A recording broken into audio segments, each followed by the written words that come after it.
श्रीमद् वाल्मीकि रामायण भाग 18। नमस्कार दोस्तों, ज्ञान योग इंडिया चैनल पर आपका स्वागत है। वाल्मीकि रामायण के सभी पिछले भाग सुनने के लिए प्लेलिस्ट का लिंक मैंने डिस्क्रिप्शन बॉक्स में दिया है। अब आगे। नवमः सर्गः। कुब्जा के कुचक्र से कैकई का कोप भवन में प्रवेश। मंथरा के ऐसा कहने पर कैकई का मुख क्रोध से तमतमा उठा। वह लंबी और गर्म सांस खींचकर उससे इस प्रकार बोली, कुब्जे, मैं श्री राम को शीघ्र ही यहाँ से वन में भेजूंगी और तुरंत ही युवराज के पद पर भरत का अभिषेक कराऊंगी। परंतु इस समय यह तो सोचो कि किस उपाय से अपना अभिष्ट साधन करूं। भरत को राज्य प्राप्त हो जाए और श्री राम उसे किसी भी तरह पा ना सकें, यह काम कैसे बने। देवी कैकई के ऐसा कहने पर पाप का मार्ग दिखाने वाली मंथरा श्री राम के स्वार्थ पर कुठाराघात करती हुई वहाँ कैकई से इस प्रकार बोली, कैकई नंदिनी, अच्छा अब देखो कि मैं ऐसा क्या करती हूँ। तुम मेरी बात सुनो, जिससे केवल तुम्हारे पुत्र भरत ही राज्य प्राप्त करेंगे, श्री राम नहीं। कैकई, क्या तुम्हें स्मरण नहीं, या स्मरण होने पर भी मुझसे छुपा रही हो? जिसकी तुम मुझसे अनेक बार चर्चा करती रहती हो, अपने उसी प्रयोजन को तुम मुझसे सुनना चाहती हो, इसका क्या कारण है? विलासिनी, यदि मेरे ही मुंह से सुनने के लिए तुम्हारा आग्रह है तो मैं बताती हूँ, सुनो और सुनकर इसी के अनुसार कार्य करो। मंथरा का यह वचन सुनकर कैकई अच्छी तरह से बिछे हुए उस पलंग से कुछ उठकर उससे यूं बोली, मंथरे, मुझसे वह उपाय बताओ। किस उपाय से भरत को तो राज्य मिल जाएगा, किंतु श्री राम उसे किसी तरह भी पा न सकेंगे। देवी कैकई के ऐसा कहने पर पाप का मार्ग दिखाने वाली मंथरा श्री राम के स्वार्थ पर कुठाराघात करती हुई उस समय कैकई से इस प्रकार बोली, देवी, पूर्व काल की बात है कि देवासुर संग्राम के अवसर पर राजऋषियों के साथ तुम्हारे पति देव तुम्हें साथ लेकर देवराज की सहायता करने के लिए गए थे। कैकई राजकुमारी दक्षिण दिशा में दंडकारण्य के भीतर वैजयंत नाम से विख्यात एक नगर है, जहाँ शंबर नाम से प्रसिद्ध एक महान असुर रहता था। वह अपनी ध्वजा में तिमी, वेल मछली का चिन्ह धारण करता था और सैकड़ों मायाओं का जानकार था। देवताओं के समूह भी उसे पराजित नहीं कर पाते थे। एक बार उसने इंद्र के साथ युद्ध छेड़ दिया। उस महान संग्राम में शत विशत हुए पुरुष जब रात में थककर सो जाते, उस समय राक्षस उन्हें उनके बिस्तर से खींचकर ले जाता और मार डालता। उन दिनों महाबाहु राजा दशरथ ने भी वहाँ असुरों के साथ बड़ा भारी युद्ध किया। उस युद्ध में असुरों ने जब अस्त्र शस्त्रों द्वारा उनके शरीर को जर्जर कर दिया, देवी, तब राजा की चेतना लुप्त सी हो गई। उस समय सारथी का काम करती हुई तुमने अपने पति को रणभूमि से दूर हटाकर उनकी रक्षा की। जब वहाँ भी राक्षसों के शस्त्रों से वे घायल हो गए, तब तुमने पुनः वहाँ से अन्यत्र ले जाकर उनकी रक्षा की। शुभदर्शने, इससे संतुष्ट होकर महाराज ने तुम्हें 2 वरदान देने को कहा था। देवी, उस समय तुमने अपने पति से कहा, प्राणनाथ, जब मेरी इच्छा होगी तब मैं इन वरों को मांग लूँगी। उस समय उन महात्मा नरेश ने तथास्तु कहकर तुम्हारी बात मान ली थी। देवी, मैं इस कथा को नहीं जानती थी। पूर्व काल में तुम्ही ने मुझसे यह वृतांत कहा था। तब से तुम्हारे स्नेहवश मैं इस बात को मन ही मन सदा याद रखती आई हूँ। तुम इन वरों के प्रभाव से स्वामी को वश में करके श्री राम के अभिषेक के अभियोजन को पलट दो। तुम उन दोनों वरों को अपने स्वामी से मांगो। एक वर के द्वारा भरत का राज्य अभिषेक और दूसरे के द्वारा श्री राम का 14 वर्ष का वनवास मांग लो। जब श्री राम 14 वर्षों के लिए वन में चले जाएंगे, तब उतने समय में तुम्हारे पुत्र भरत समस्त प्रजा के हृदय में अपने लिए स्नेह पैदा कर लेंगे और इस राज्य पर स्थिर हो जाएंगे। अश्वपति कुमारी, तुम इस समय मैले वस्त्र पहन लो और कोप भवन में प्रवेश करके कुपित सी होकर बिना बिस्तर के ही भूमि पर लेट जाओ। राजा आवें तो उनकी ओर आंख उठाकर न देखो और न उनसे कोई बात ही करो। महाराज को देखते ही रोती हुई शोकमग्न हो धरती पर लौटने लगो। इसमें तनिक भी संदेह नहीं है कि तुम अपने पति को सदा ही बड़ी प्यारी रहती हो। तुम्हारे लिए महाराज आग में भी प्रवेश कर सकते हैं। वो न तो तुम्हें कुपित कर सकते हैं और न कुपित अवस्था में तुम्हें देख ही सकते हैं। राजा दशरथ तुम्हारा प्रिय करने के लिए अपने प्राणों का भी त्याग कर सकते हैं। महाराज तुम्हारी बात किसी तरह टाल नहीं सकते। मुग्धे, तुम अपने सौभाग्य के बल का स्मरण करो। राजा दशरथ तुम्हें भुलावे में डालने के लिए मणि, मोती, स्वर्ण तथा भांति भांति के रत्न देने की चेष्टा करेंगे, किंतु तुम उनकी ओर मन न ललचाना। महाभागे, देवासुर संग्राम के अवसर पर राजा दशरथ ने वो जो वर दिए थे उनका उन्हें स्मरण दिलाना। वरदान के रूप में मांगा गया वह तुम्हारा अभिष्ट मनोरथ सिद्ध हुए बिना नहीं रह सकता। रघुकुल नंदन राजा दशरथ जब स्वयं तुम्हें धरती से उठाकर वर देने के लिए उद्यत हो जाएं, तब उन महाराज को सत्य की शपथ दिलाकर खूब पक्का करके उनसे वर मांगना। वर मांगते समय कहना कि नरपश्रेष्ठ, आप श्री राम को 14 वर्षों के लिए बहुत दूर वन में भेज दीजिए और भरत को भूमंडल का राजा बनाइए। श्री राम के 14 वर्षों के लिए वन में चले जाने पर तुम्हारे पुत्र भरत का राज्य सुदृढ़ हो जाएगा और प्रजा आदि को वश में कर लेने से यहाँ उनकी जड़ें जम जाएंगी। फिर 14 वर्षों के बाद भी वे आजीवन स्थिर बने रहेंगे।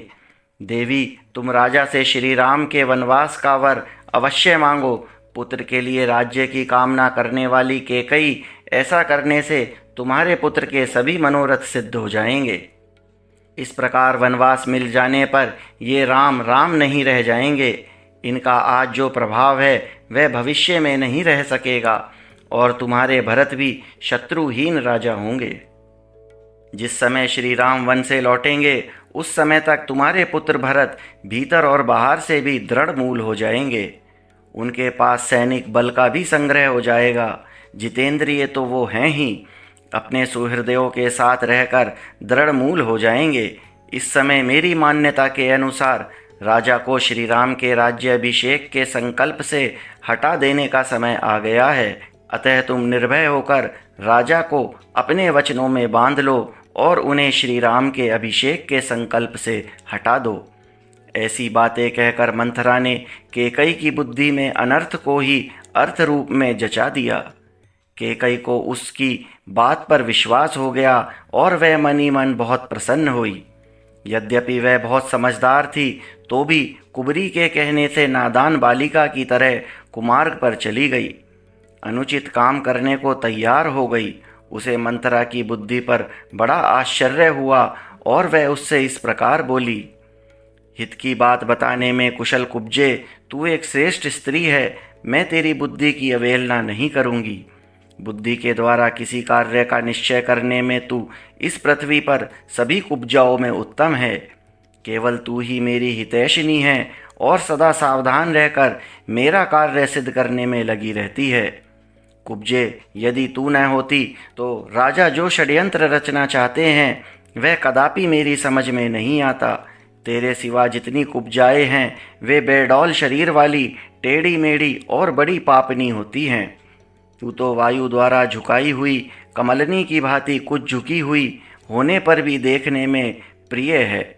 तेरा वक्ष स्थल कुब्जता के दोष से व्याप्त है, अतएव कंधों तक ऊंचा दिखाई देता है।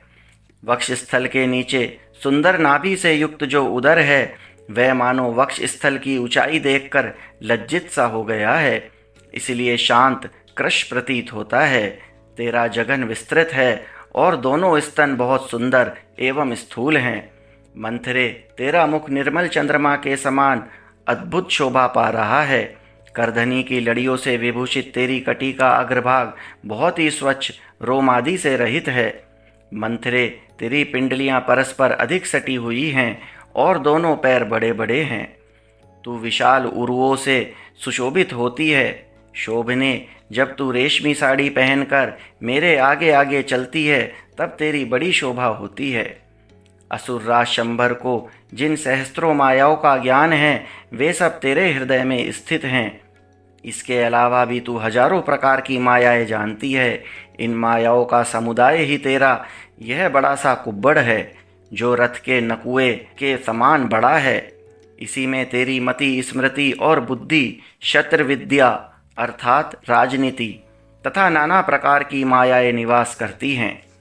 सुंदरी कुब्जे, यदि भरत का राज्य अभिषेक हुआ और श्री राम वन को चले गए तो मैं सफल मनोरथ एवं संतुष्ट होकर अच्छी जाति के खूब तपाए हुए सोने की बनी हुई सुंदर स्वर्णमालाएं तेरे इस कुब्बड़ को पहनाऊंगी और इस पर चंदन का लेप करवाऊंगी।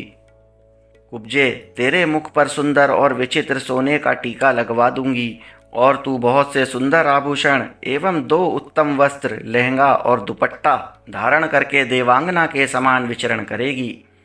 चंद्रमास से होड़ लगाने वाले अपने मनोहर मुख द्वारा तू ऐसे सुंदर लगेगी कि तेरे मुख की कहीं समानता नहीं रह जाएगी तथा शत्रुओं के बीच में अपने सौभाग्य पर गर्व प्रकट करती हुई तू सर्वश्रेष्ठ स्थान प्राप्त कर लेगी। जैसा तू सदा मेरे चरणों की सेवा किया करती है उसी प्रकार समस्त आभूषणों से विभूषित बहुत सी कुब्जाएं तुझ कुब्जा के चरणों में सदा परिचर्या किया करेंगी। जब इस प्रकार कुब्जा की प्रशंसा की गई तब उसने वेदी पर प्रज्वलित अग्निशिखा के समान शुभ्र शैया पर शयन करने वाली केकई से इस प्रकार कहा, कल्याणी, नदी का पानी निकल जाने पर उसके लिए बांध नहीं बांधा जाता।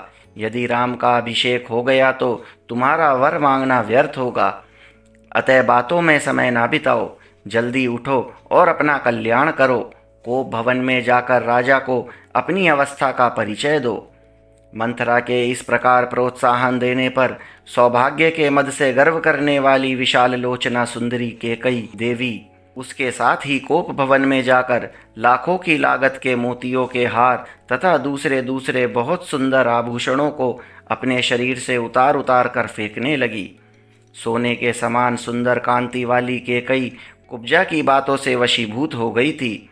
अतः वह धरती पर लेटकर मंथरा से इस प्रकार बोली, कुब्जे, मुझे ना तो स्वर्ण से, न रत्नों से और न भांति भांति के भोजनों से ही कोई प्रयोजन है। यदि श्री राम का राज्य अभिषेक हुआ तो यह मेरे जीवन का अंत होगा। अब या तो श्री राम के वन में चले जाने पर भरत को इस भूतल का राज्य प्राप्त होगा अथवा तू यहाँ महाराज को मेरी मृत्यु का समाचार सुनाएगी। तदनंतर कुब्जा महाराज दशरथ की रानी और भरत की माता केकई से अत्यंत क्रूर वचनों द्वारा पुनः ऐसी बात कहने लगी जो लौकिक दृष्टि से भरत के लिए हितकर और श्री राम के लिए अहितकर थी। कल्याणी, यदि श्री राम इस राज्य को प्राप्त कर लेंगे तो निश्चय ही अपने पुत्र भरत सहित तुम भारी संताप में पड़ जाओगी। अतः ऐसा प्रयत्न करो जिससे तुम्हारे पुत्र भरत का राज्य अभिषेक हो जाए। इस प्रकार कुब्जा ने अपने वचन रूपी बाणों का बारंबार प्रहार करके जब रानी केकई को अत्यंत घायल कर दिया तब वे अत्यंत विस्मित और कुपित हो जाने पर अपने हृदय पर दोनों हाथ रखकर कुब्जा से बारंबार इस प्रकार कहने लगी, कुब्जे, अब या तो रामचंद्र के अधिक काल के लिए वन में चले जाने पर भरत का मनोरथ सफल होगा या तू मुझे यहाँ से यमलोक में चली गई सुनकर महाराज से यह समाचार निवेदन करेगी। यदि राम यहाँ से वन को नहीं गए तो मैं ना तो भांति भांति के बिछौने, न फूलों के हार, न चंदन, न अंजन, न पान, न भोजन, न दूसरी कोई ही वस्तु लेना चाहूँगी। उस दशा में मैं यहाँ इस जीवन को भी नहीं रखना चाहूँगी। ऐसे अत्यंत कठोर वचन कहकर केकई ने सारे आभूषण उतार दिए और बिना बिस्तर के ही वह खाली जमीन पर लेट गई। उस समय वह स्वर्ग से भूतल पर गिरी हुई किसी किन्नरी के समान जान पड़ती थी। उसका मुख बड़े हुए अमर्ष रूपी अंधकार से आच्छादित हो रहा था।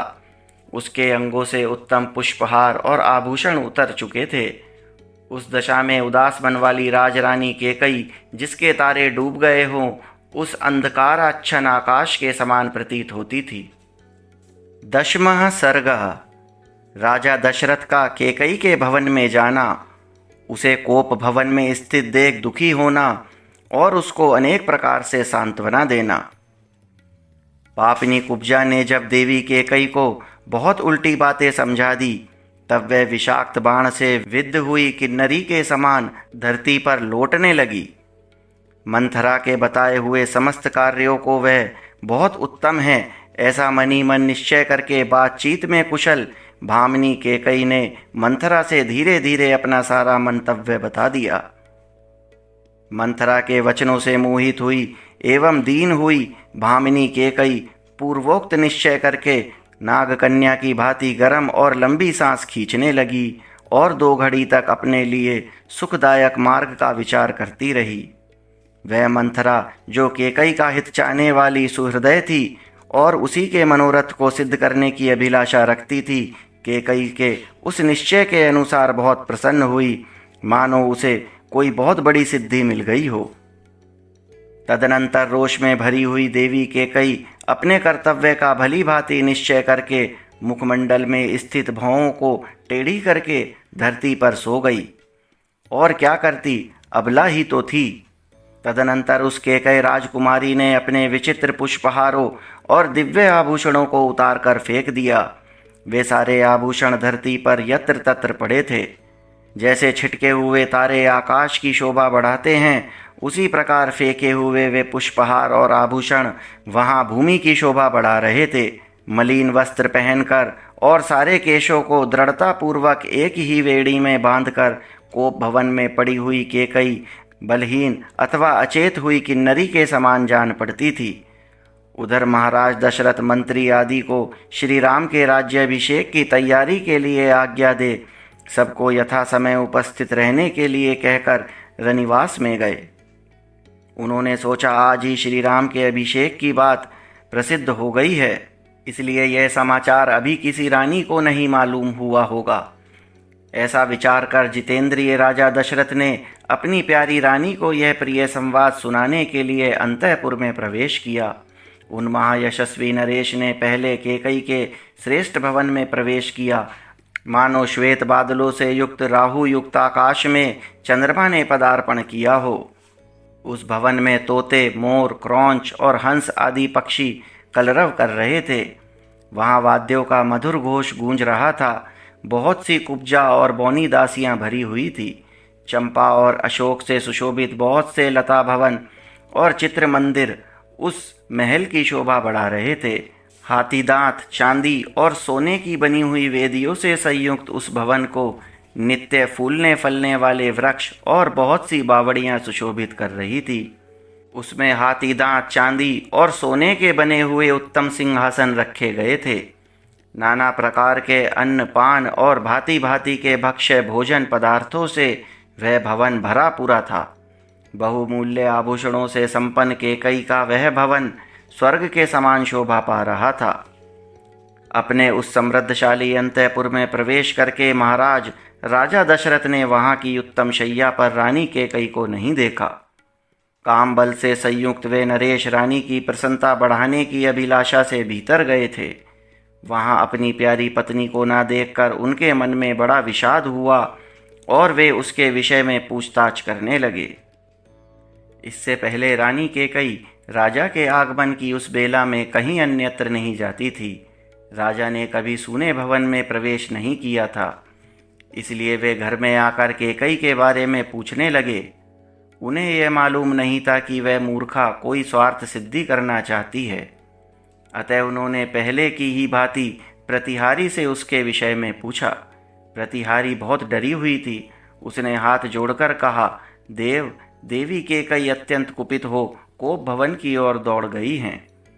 प्रतिहारी की यह बात सुनकर राजा का मन बहुत उदास हो गया। उसकी इंद्रियां चंचल एवं व्याकुल हो उठी और वह पुनः अधिक विषाद करने लगे।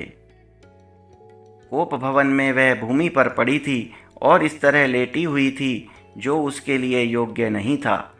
राजा ने दुख के कारण संतप्त से होकर उसे इस अवस्था में देखा। राजा बूढ़े थे और उनकी वह पत्नी तरुण थी, अतः वह उसे अपने प्राणों से भी बढ़कर मानते थे। राजा के मन में कोई पाप नहीं था, परंतु कैकेयी अपने मन में पापपूर्ण संकल्प लिए हुए थी। उन्होंने उसे कटी हुई लता की भांति पृथ्वी पर पड़े देखा, मानो कोई देवांगना स्वर्ग से भूतल पर गिर पड़ी हो।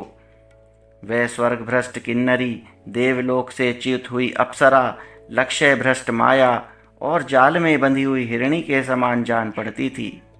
जैसे कोई महान गजराज वन में व्याध के द्वारा विषलिप्त बाण से विद्ध होकर गिरी हुई अत्यंत दुखित हथिनी का स्नेहवश स्पर्श करता है, उसी प्रकार कामी राजा दशरथ ने महान दुख में पड़ी हुई कमल नयनी भार्या कैकेयी का स्नेहपूर्वक दोनों हाथों से स्पर्श किया।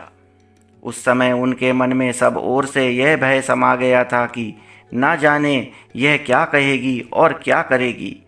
वे उसके अंगों पर हाथ फेरते हुए उससे इस प्रकार बोले, देवी, तुम्हारा क्रोध मुझ पर है, ऐसा तो मुझे विश्वास नहीं होता।